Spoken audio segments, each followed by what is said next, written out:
नमस्कार, राष्ट्र प्रकाश में मैं ऐश्वर्या शिंदे आपका स्वागत करती हूँ। सुप्रीम कोर्ट ने इलेक्ट्रॉनिक वोटिंग मशीन यानी ईवीएम से डाले गए वोटों का वीवीपैट की पर्चियों से 100% मिलान किए जाने वाली सभी याचिकाओं को खारिज कर दिया है।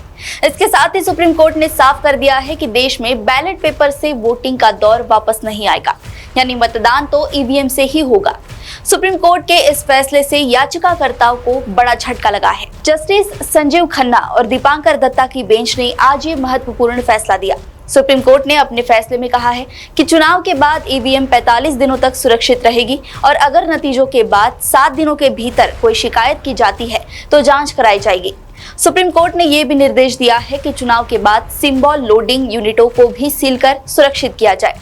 इसके साथ ही चुनाव परिणामों की घोषणा के बाद उम्मीदवारों के पास एक टेक्निकल टीम की मौजूदगी में ईवीएम के माइक्रो कंट्रोलर प्रोग्राम की जांच कराने का विकल्प भी होगा। उम्मीदवार चुनाव परिणामों की घोषणा के बाद 7 दिनों के भीतर इस विकल्प का इस्तेमाल कर सकते हैं।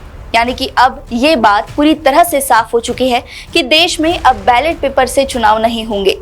जाहिर है इस फैसले से एक और जहां ईवीएम का विरोध करने वाले याचिकाकर्ताओं को निराशा हाथ लगी है, तो वहीं दूसरी ओर लोकसभा चुनाव के दूसरे चरण के बीच न सिर्फ सरकार को बल्कि चुनाव आयोग को भी बड़ी राहत मिली है।